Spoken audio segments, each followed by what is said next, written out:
Hello, welcome back to Let's Play.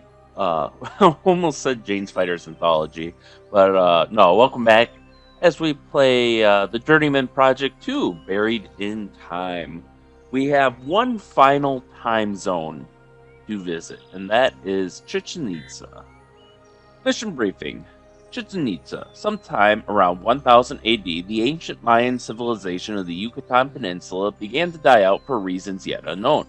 Also around this time, the Mayan capital of Chichén Itzá played host to newcomers in the form of the Toltecs, a culture closely related to the Aztecs. No one knows for sure whether the Toltecs invaded the Mayans at Chichén Itzá or if migrating survivors of their own dying culture were simply allowed to settle there. Your mission is to observe the resident culture and gather information that will lead to a definitive answer to this question. Warning, there will be a human presence in this environment. Gather footage from a safe distance and avoid being seen. Your destination coordinates have been scanned and cleared. So, let's head over there.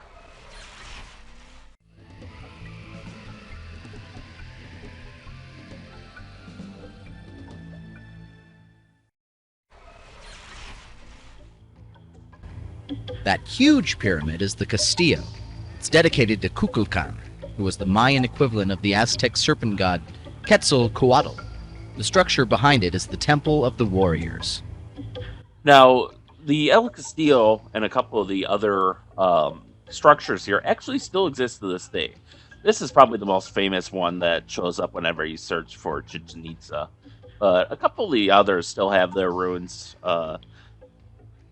survived to this day as well. An interesting thing about El Castillo is that it was built on top of a smaller, older pyramid.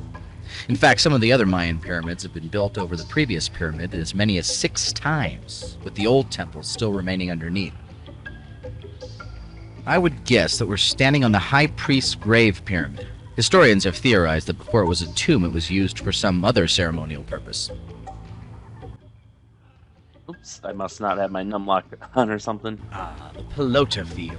The Maya played a game which was kind of a cross between basketball and soccer. Without using their hands or feet, they'd have to knock a hard rubber ball through a slightly larger stone hoop as high as 30 feet off the ground. No such thing as sore losers, mainly because the losers were decapitated.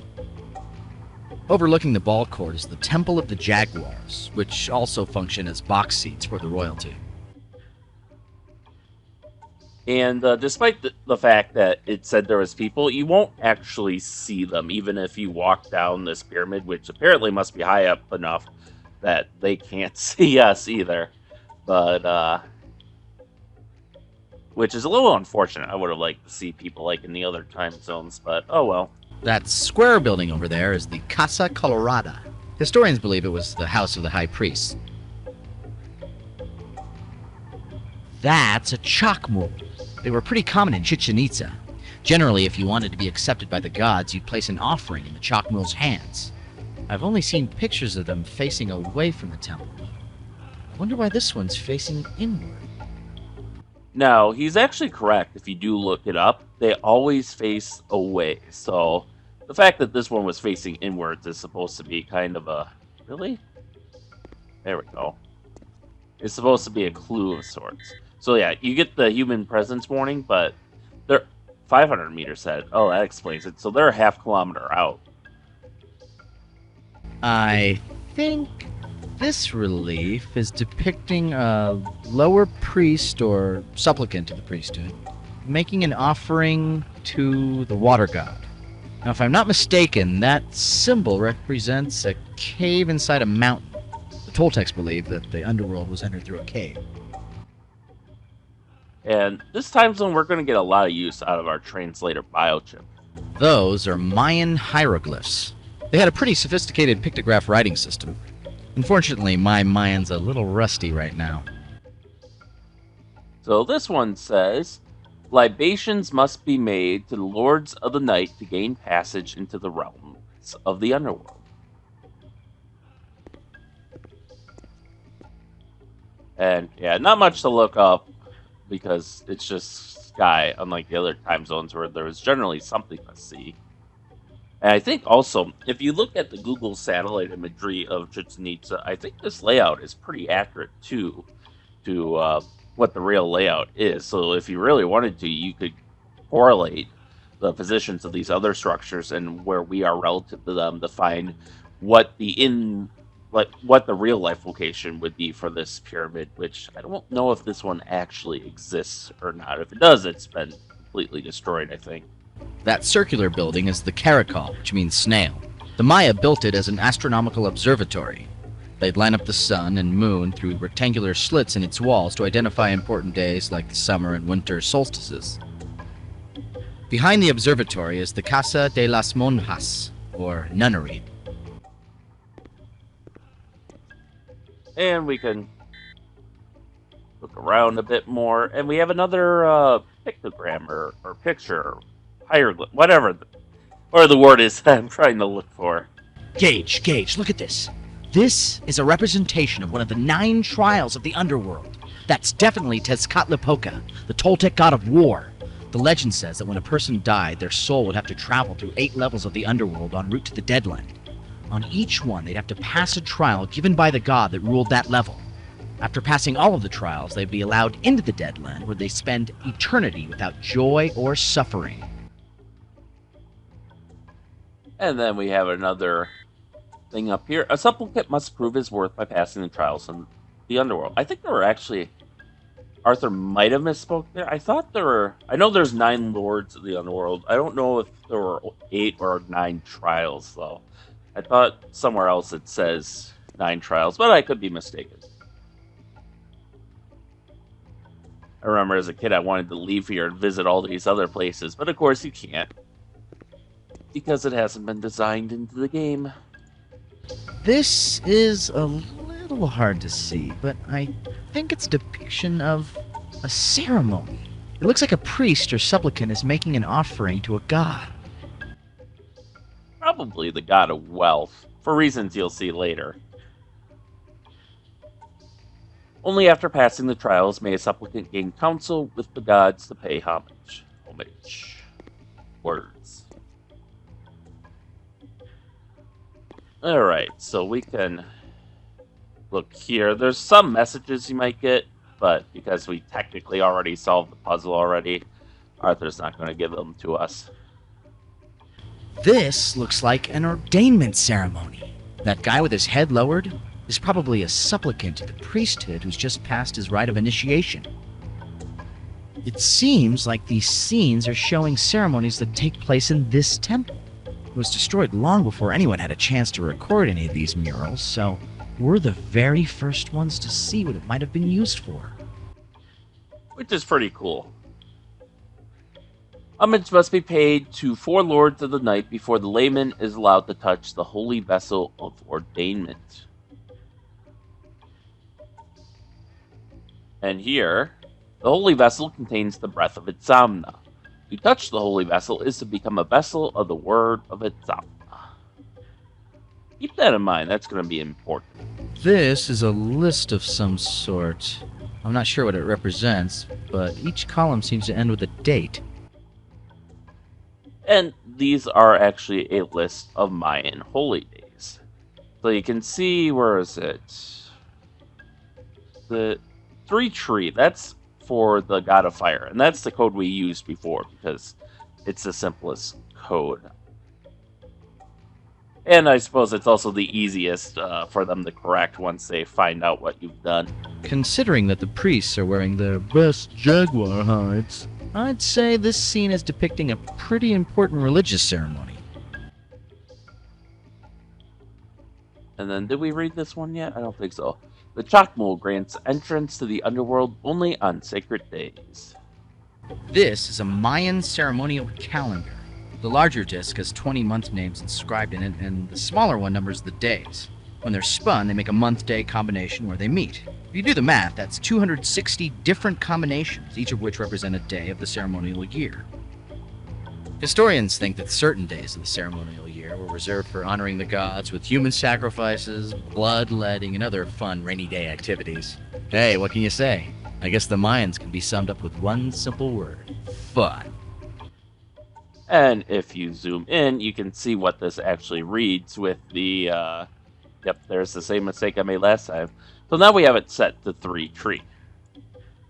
The blue stuff in the bowl is called palm. It's a kind of incense. The Maya used it as an offering to the gods. So we're going to take that again. Ceramic bowl. There is a blue substance inside this boldly painted ceramic tripod bowl. It looks like it's got like a drawing on the back, which is kind of cool. All right, we've got everything we need. And yeah, normally there'd be a help message here, but because we already solved the puzzle, there is not one.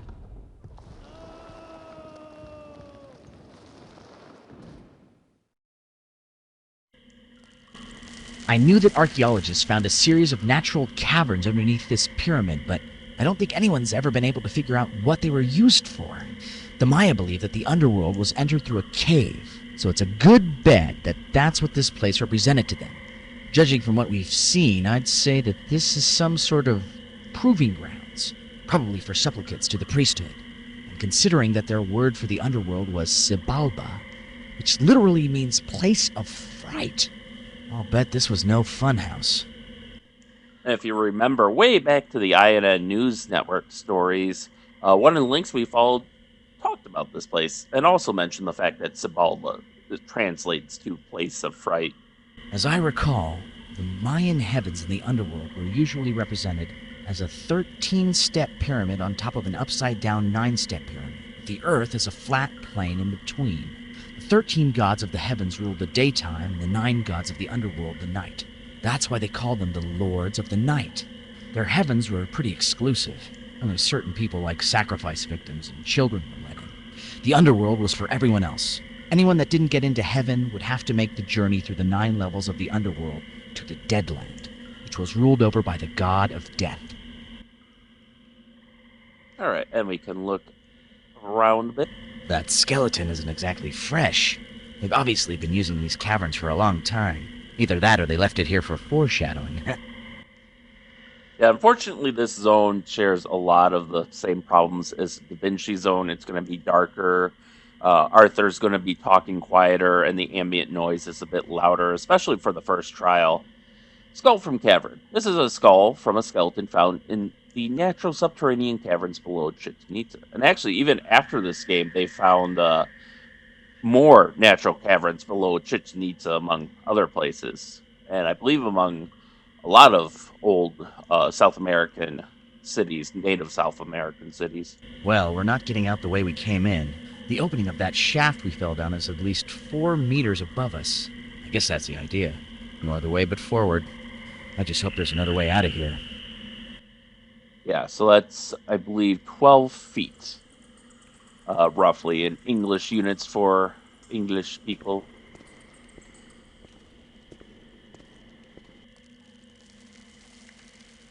Very impressive cavern. Let's see if Arthur has anything else to say, and he doesn't. We can take this again. Because we used it, it respawns, essentially. A lot of wildlife down here. And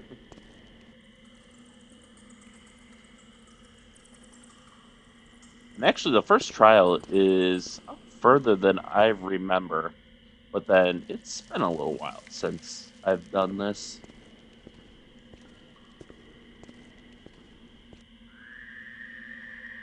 And you can see the stalactites and stalagmites and various forms of formation.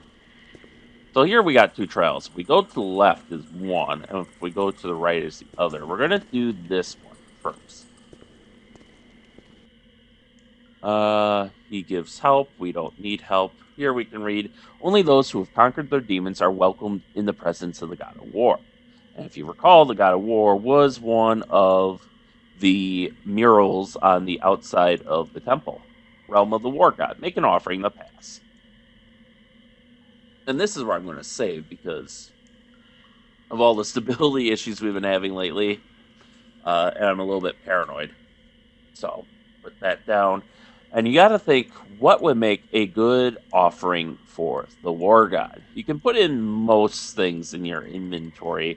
A couple things you can't, like this cartridge, you can't. The explosive charge, you can't. Basically anything that would cause, well, The lens filter you can't. Um, the metal bar you can't. But if it doesn't cause the remote control, obviously you can't. Which most of that stuff makes sense because it would cause a temporal distortion. You know, if someone managed to dig one of those things up, we could even put in the copper medallion or the copper key, which I don't get why you can do that. Honestly, you shouldn't even be able to put in what you can put in. You could put in the cheese girl. Hmm, I'm tempted to just because it'd be silly, but the burn letter you can't because that's like a non-interactable object. But there is only one object they will accept, and in this case, since it's the god of war, what better represents war than the bloody arrow, even if it is from a different era and area. You put your offering in this receptacle, the door closes, and it's taken by someone or something to be judged for its worthiness. I don't believe in magic or the powers of the gods, but it may be possible that there are acolytes living in alcoves within these walls, and all they do is collect the offerings and open the doors if they're good enough. Like I mentioned, this is a loud trial. Skull from entry. Name skull from entry. Description: this is the skull from a skeleton found in the natural subterranean caverns below Chichén Itzá. Alright. So Arthur actually gives you a lot of good help here if you need a walkthrough. But we won't be using them because we're going to be smarter than that. As you can see, there's a bunch of spears there. So this will make it a little bit quieter. You can walk into the spears, they kill you. That wasn't obvious. Oh, you can't look up and down, except in certain orientations. How annoying. Whew. I like how the spears only work from that angle. Like here they're gone, here they're gone, but then here they're... So we need another skull. I forget which one is which, so I guess we'll find out. But you're basically going to play Juggle the Skulls here. Okay, yep. So we can walk through it now that door is closed. Oops.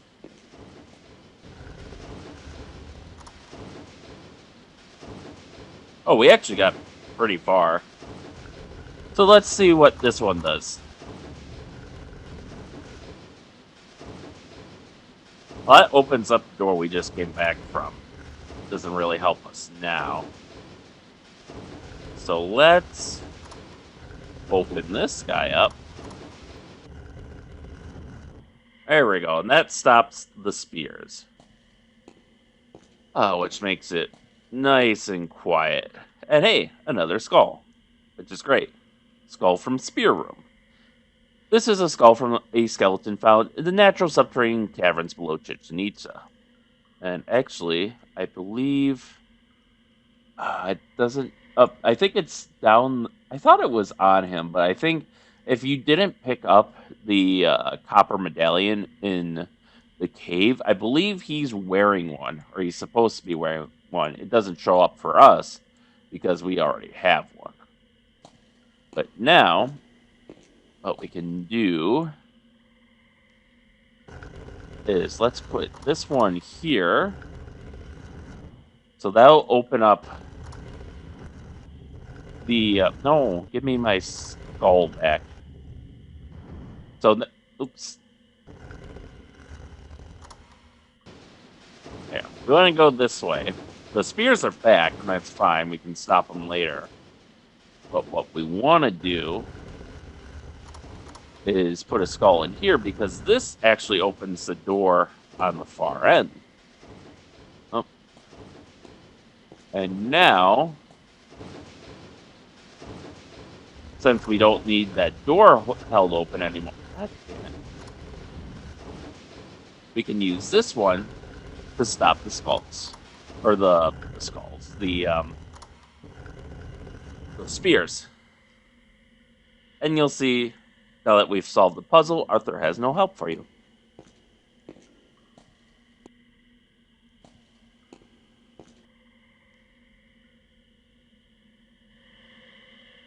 we got a nice little alcove back here. Tezcatlipoca was one of the most feared gods. His name means smoking mirror. They called him that because in addition to being a fierce warrior, he was also known for his pranks and illusions. Kind of the Mayan Doug Henning.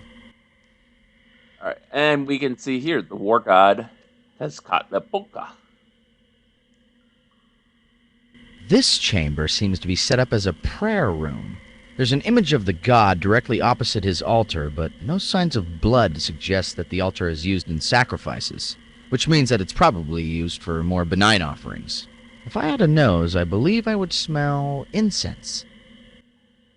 And we can take this obsidian block. This is a pyramid-shaped block of obsidian. You'll notice it has 3 levels. That's because there's supposed to be 9 trials to the underworld. I think it's 9. But obviously they can't fit all that in the game, at least not in this time period. So each trial is basically represents 3 trials. And if at any time you feel like you can't complete the level or whatever, or just want out, they'll let you out. But you'll need a new offering if you want to get let back in. So now, let's head on to the next trial, which, some nice acrobatics here by Gage, doing this in a suit. I wouldn't do that. Gage, relax. It's a door. Alright, so we can see up here, those who wish to gain counsel with Tlaloc must cross the waters of disbelief on the stepping stones of faith. Realm of the Rain God, make an offering to pass. I don't think Arthur says anything about these. So what would a rain god want? Well, probably water, right?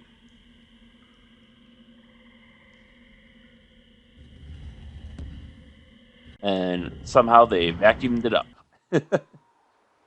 So now let's, I'm going to save again. You gotta be careful when you save here. I've seen, like, if you save in the War God puzzle, and you already have skulls, like, deployed, those skulls can disappear, closing the doors and basically leaving you unable to complete the puzzle. Alright, so we can look around. As you can see, we could leave if we wanted to. And you'll notice our water canister isn't depleted, so you can try this basically as many times as you like. I don't think it ever depletes. As you can see, my paranoia was justified, so let's continue on, though. Arthur doesn't really have much to say about the cave, but he has comments here. Oh, we gotta take one more step. Hey, who's the architect who built this bridge? This place is like the Winchester Mystery Pyramid. So you can see they're actually suspended from something. And you can see a little detail here. Like, we can actually see sky. So we're underground, but in like some sort of cavern, which I wonder where it was, because we didn't see anything like this when we were on top of the temple. You know, no great chasms or anything like that. And we got more serpent heads.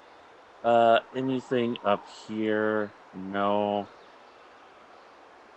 So these are really cool in that you can kind of see the design. Like, these almost look like fabric. Obviously, these are wooden posts held together by rope. The out message here basically is just Arthur saying, yeah, they'll hold your weight. We can see over there is another, like, temple entrance or whatever you want to call it, because you can see the serpent heads.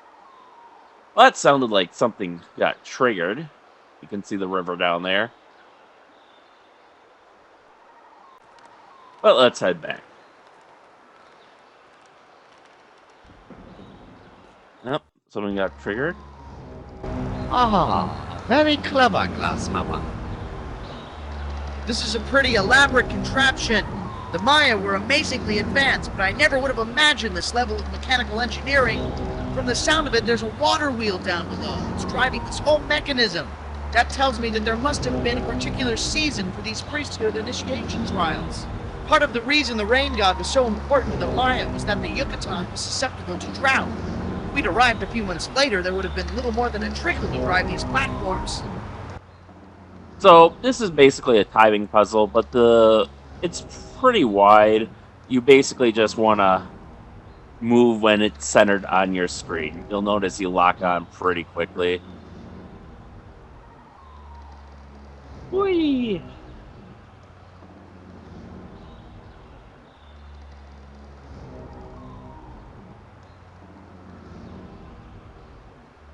God, it's always so scary, though. They got that right. There we go. I think you probably could do it at the end of the... There we go. And you'll see they're all a move in there. Oh, we don't want to lock on. Let's go in and get what we came for.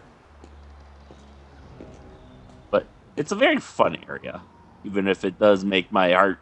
Even in a game as old as this, it makes my heart beat a little faster.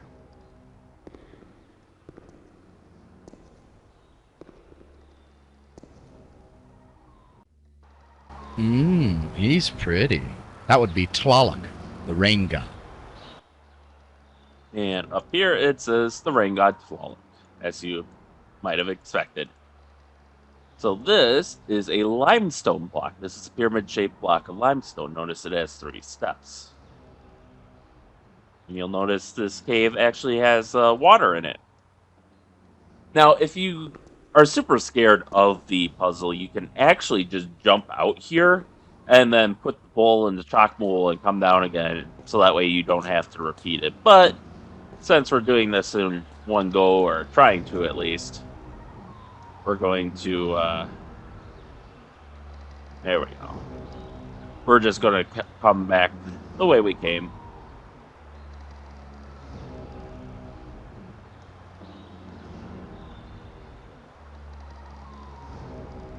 There we go.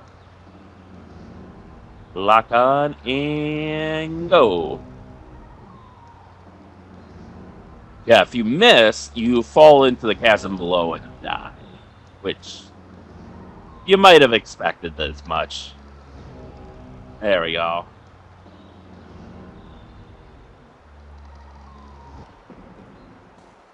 And the mechanism has now stopped because we have passed the trial. And we're on the other side. So we can walk through.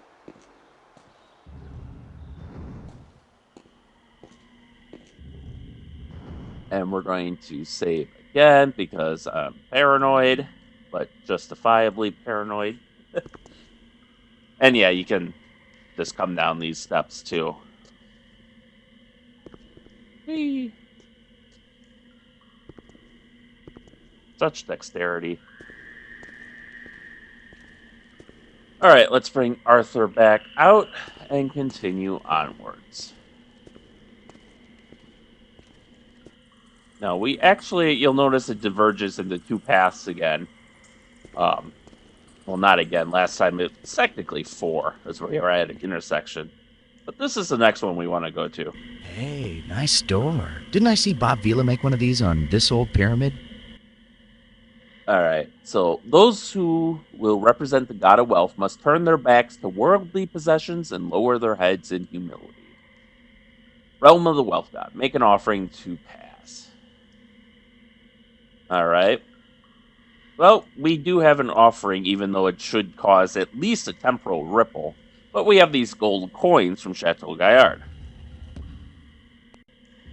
You'll notice they aren't consumed, probably so you don't have to go through Chateau Gaillard all over again if you fail this trial, which is nice on the developer's part. And, you know, what the Wealth God doesn't, if the Wealth God doesn't know that we're keeping a few gold coins to ourselves, it won't hurt him. Alright, so let's head on.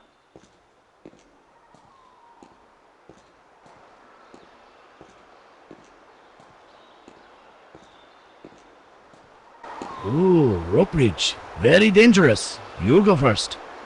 Isn't rope bridge an oxymoron? So you can hear, we're basically in the same chasm that we were before, over the same river.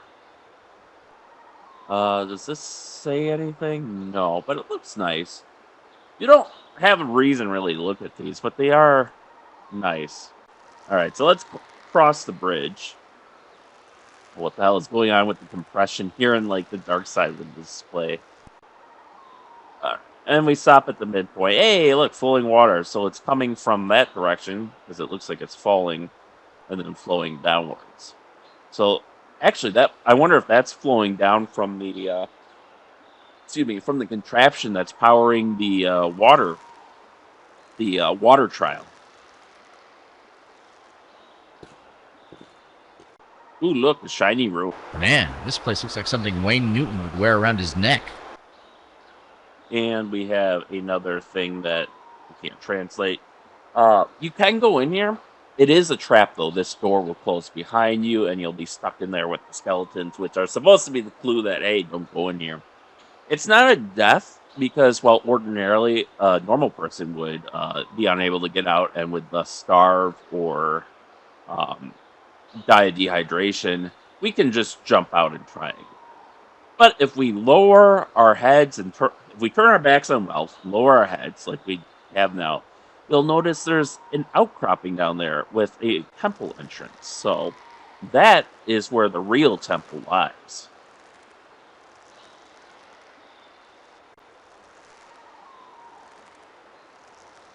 Jumpsuit must be pretty light if all these like rope structures can hold it.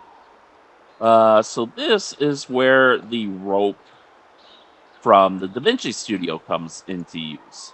I'm not 100% sure, but you might be able to use the grappling hook here too.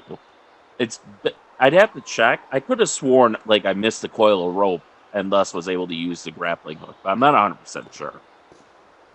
So like, don't build your playthrough around that. Just pick up the rope, but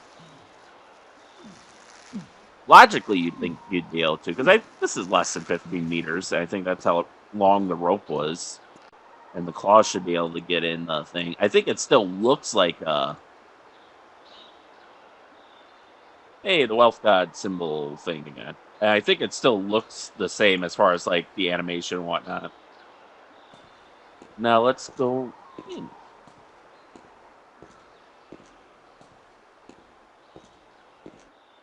Well, someone had a lot of fun in here. This is a special type of stone, though. Oh, shit. Wrong way.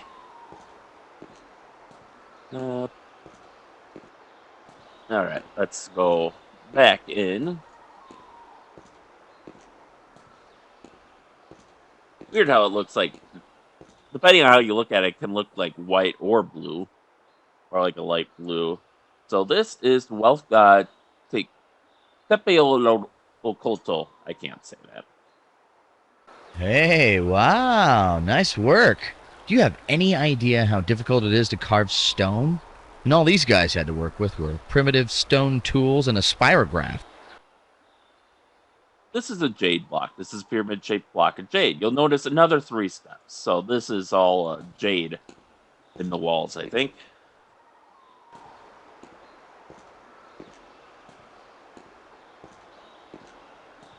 Alright, so now we can climb back up the rope, and now that we've done the 3 trials, which represent 9 trials, we have the 9 steps of the, because he mentioned how the Mayans think of Earth is like this flat line, right? And above them are like, what, the 11 gods, or 13 gods, or whatever, of the day, which is represented by a 13-step pyramid, I think he said, or however many gods there are. While the underworld is represented by an upside-down 9-step pyramid underneath the day pyramid. So that's basically what we have the ingredients to make now. Come on, there we go. Oops, I think I did that wrong. Yeah. There we go. So now we can go to the final door, which is over here.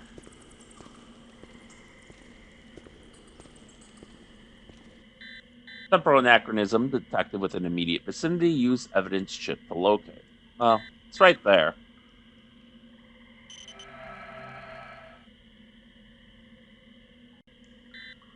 And if we review it, you'll see we have a second page of evidence now. Oh, I guess we have since Da Vinci. But replicated glass fragments inconsistent with technology level of this time period. As usual, Arthur doesn't have anything to say about it. This is the last we'll see of this cave, because our goal lies within here. Here we can see the final trial is the first sacrifice. The Dead Land. Complete the pyramid to pass. This is the door to Mictlan, the Dead Land. The Maya called it that because it was said to be ruled over by Mictlan Tecutli, their god of death. And you'll notice here is an upside down 9-step pyramid. So we can put these in. Doesn't matter what the order is. And then what was the other one? Limestone. There we go. And you'll notice it returns the pieces. Probably so that way if you get here and you don't have what you need to continue, you don't have to like go get everything needed to do all the trials again. So again, another nice gesture from the developers, which is actually pretty unusual for 90s adventure games, especially like Sierra ones, which would basically tell you to go fuck yourself. And you can leave if for whatever reason you want. The top of this bridge seems to be a sharpened obsidian blade. Talk about walking gingerly. If one leg slipped off, you'd be beside yourself. I said, beside yourself. Forget it. It's okay, Arthur. I appreciate your jokes. You can't die on it. You'll notice there's some skeletons around from people who did lose their footing. I would imagine that when a supplicant reached this room, there would be a sacrifice victim tied to the altar, and the priest would all be arranged in a circle around the perimeter of the chamber. The only exit from these caverns seems to be through that passage on the other side. So if you pass the trial, they would pivot the bridge around to let you across. If not, well, I guess you're on your own, buddy. That explains some of the skeletons we found, trying to find their way out.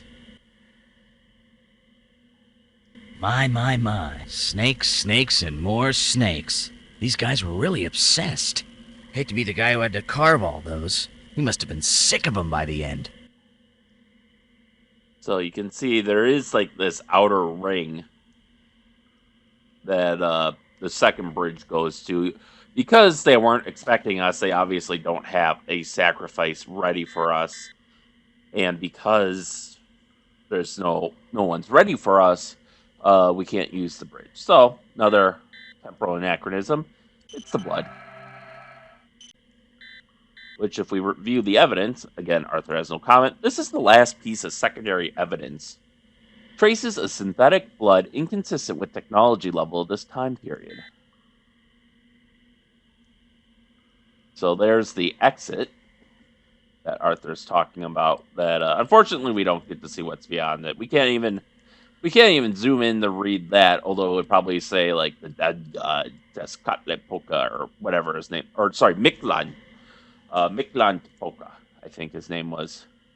Also, don't save here during the puzzle, otherwise it can screw you up. But basically, it's another offering you have to make.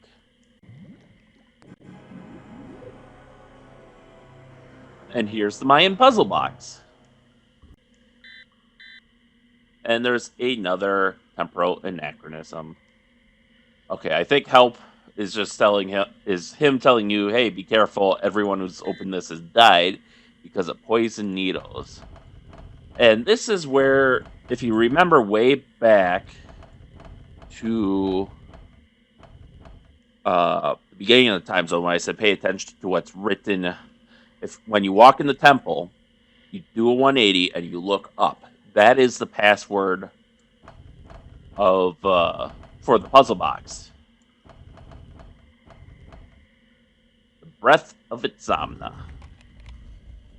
Ta-da! If you fail, the poison needles kill you. Hey, that's an Environ cartridge, isn't it? And it's loose. It hasn't been incorporated into the artifact like in the other time zones. You should take it. Maybe it'll provide us with some information. Oh, sorry. This one's on the house. Oh, thanks, Arthur. So we have this Environ cartridge. This is an unlabeled Environ cartridge. It will play in any high-res Environ system. And now, as you can see, the puzzle box is gone, so you don't want to look away before you take it, although I think it disables your navigation. But yeah, if you save in the middle of the puzzle, for sure, you will be left without a heart, and the puzzle box will not be in your possession. So now that we've documented this, we can just recall. Although, whoever bought those artifacts is going to take notice of the fact that there is no Environ cartridge in there, probably. So, we didn't really learn much this time around. We basically just, like, now it's just, okay, we know for sure the 4 artifacts at the loot sale are the ones that were altered. We still know that it's Agent 3 and or... Oh, what are the other 2? Agent 3 and or Agent 8 and or Agent 6, I think it was. Yeah. We suspect that they're trying to smuggle out time travel technology, which is why the warehouse security was disabled, and that we're being framed because we discovered it and could have been alerted to their plans. But we don't know for sure, and we still don't know who they're trying to smuggle the information to. But all will be revealed next time in the final episode. So with that, thank you all for watching, and stay tuned for next time, and stay safe out there, and we'll see you then.